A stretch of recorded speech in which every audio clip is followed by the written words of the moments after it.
Perkenalkan, nama saya Renita Holisya Putri dengan NIM 2108031020029. Saya dari D3 Administrasi Keuangan, kelas Akuntansi Perbankan dan Syariah A. Di sini saya akan memaparkan tentang akuntansi transaksi pembiayaan mudharabah. Untuk materi yang pertama yaitu apakah kalian tahu pembiayaan mudharabah itu apa? Pembiayaan mudharabah adalah pembiayaan yang disalurkan oleh bank syariah kepada pihak lain untuk suatu usaha yang produktif. Secara bahasa, mudharabah ini berasal dari kata dab, yang artinya melakukan perjalanan yang umumnya untuk berniaga. Secara teknis, Antonio tahun 2001 mendefinisikan mudharabah sebagai akad kerjasama usaha antara dua pihak, yang dimana pihak pertama menyediakan seluruh modal, sedangkan pihak lainnya menjadi pengelola. Keuntungan usaha secara mudharabah ini dibagi menurut kesepakatan yang dituangkan dalam kontrak. Sedangkan apabila rugi ditanggung oleh pemilik modal selama kerugian itu bukan akibat kelalaian si pengelola. Seandainya kerugian itu diakibatkan karena kecurangan atau kelalaian si pengelola harus bertanggung jawab atas kerugian tersebut. Untuk materi yang kedua, di sini ada ketentuan syar'i mudharabah. Ketentuan syar'i mudharabah di sini ada 3. Yang pertama yaitu mudharabah muqayyadah. Mudharabah muqayyadah ini salah satu bentuk kerjasama antara pemilik dana dan pengelola. Dengan kondisi pengelola dikenakan pembatasan oleh pemilik dana dalam hal tempat, cara atau objek investasi. Dalam transaksi mudharabah muqayyadah, bank syariah ini bersifat sebagai agen yang menghubungkan antara sahibul mal dengan mudharib. Yang kedua, di sini ada mudharabah muthalaqah. Mudharabah muthalaqah ini bentuk kerjasama antara pemilik dana dan pengelola tanpa adanya pembatasan oleh pemilik dana dalam hal tempat, cara maupun objek investasi.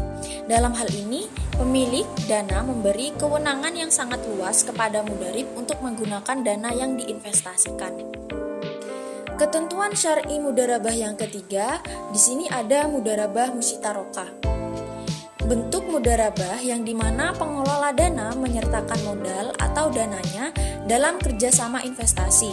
Akad musyitarokah ini merupakan solusi sekiranya dalam perjalanan usaha, pengelola dana memiliki modal yang dapat dikontribusikan dalam investasi, sedang di lain sisi, adanya penambahan modal ini akan dapat meningkatkan kemajuan investasi. Untuk materi yang ketiga, di sini ada rukun transaksi mudharabah. Rukun transaksi mudharabah yang pertama di sini ada transaktor, yang dimana kedua pihak transaktor di sini adalah investor dan pengelola modal. Investor yang biasa disebut dengan istilah sahibul mal atau robul mal, sedangkan pengelola modal biasa disebut dengan istilah mudharib. Kedua pihak disyaratkan memiliki kompetensi beraktivitas. Kriteria kompetensi tersebut antara lain mampu membedakan yang baik dan yang buruk atau balik, dan tidak dalam keadaan tercekal seperti pilot. Rukun transaksi mudharabah yang kedua di sini ada objek mudharabah. Objek mudharabah meliputi modal dan usaha. Pemilik modal menyerahkan modalnya sebagai objek mudharabah, sedangkan pelaksana usaha menyerahkan kerjanya sebagai objek mudharabah. Modal yang diserahkan dapat berbentuk uang atau barang yang dirinci berapa nilai uangnya.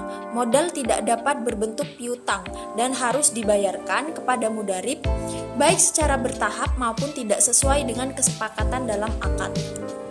Rukun transaksi mudharabah yang ketiga di sini ada ijab dan qabul. Ijab dan qabul atau persetujuan kedua belah pihak dalam mudharabah yang merupakan wujud dari prinsip sama-sama rela. Dalam hal ini, kedua belah pihak harus secara rela bersepakat untuk mengikatkan diri dalam akad mudharabah.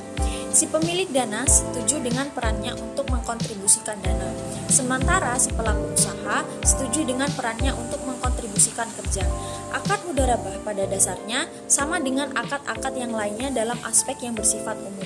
Aspek yang bersifat umum tersebut antara lain tentang identitas kedua belah pihak yang bertransaksi, besar pembiayaan jangka waktu, persyaratan pengambilan pembiayaan, jaminan, ketentuan denda, pelanggaran atas syarat-syarat perjanjian, dan penggunaan badan arbitrase syariah. Selanjutnya di sini ada pengawasan transaksi syariah. Untuk memastikan kesesuaian syariah pada praktik transaksi mudharabah yang dilakukan oleh bank, DPS melakukan pengawasan syariah secara periodik. Pengawasan tersebut berdasarkan pedoman yang ditetapkan oleh Bank Indonesia yang dilakukan untuk hal-hal sebagai berikut. Yang pertama di sini ada meneliti apakah pemberian informasi secara lengkap telah disampaikan oleh bank kepada nasabah, baik secara tertulis maupun lisan, tentang persyaratan pembiayaan mudharabah telah dilakukan. Yang kedua, menguji apakah perhitungan bagi hasil telah dilakukan sesuai prinsip syariah. Yang ketiga, memastikan adanya persetujuan para pihak dalam perjanjian pembiayaan mudharabah. Yang keempat, memastikan terpenuhinya rukun dan syarat mudharabah. Yang kelima, memastikan bahwa kegiatan investasi yang dibiayai tidak termasuk jenis kegiatan usaha yang bertentangan dengan syariah. Yang terakhir di sini ada cakupan standar akuntansi mudharabah bagi bank syariah. Ketentuan tentang akuntansi mudharabah ini diatur dalam PSAK 105 tahun 2007 tentang akuntansi mudharabah. Standar ini mengatur pengakuan dan pengukuran transaksi baik dari sisi pemilik dana maupun dari sisi pengelola dana. Beberapa hal yang perlu diperhatikan dalam pengakuan dan pengukuran transaksi adalah mengenai dana mudharabah yang disalurkan, jenis investasi berupa non-kas maupun non-kas, penurunan nilai investasi sebelum usaha dimulai, dana penghasilan usaha, kerugian akibat kelalaian atau kesalahan pengelola, hak pihak ketiga atas bagi hasil dari syirkah, penyertaan dana pengelola dalam skema musyitarokah, dan pembagian hasil pada mudharabah musyarakah. Cukup sekian pemaparan dari saya, kurang lebihnya saya mohon maaf. Wassalamualaikum warahmatullahi wabarakatuh.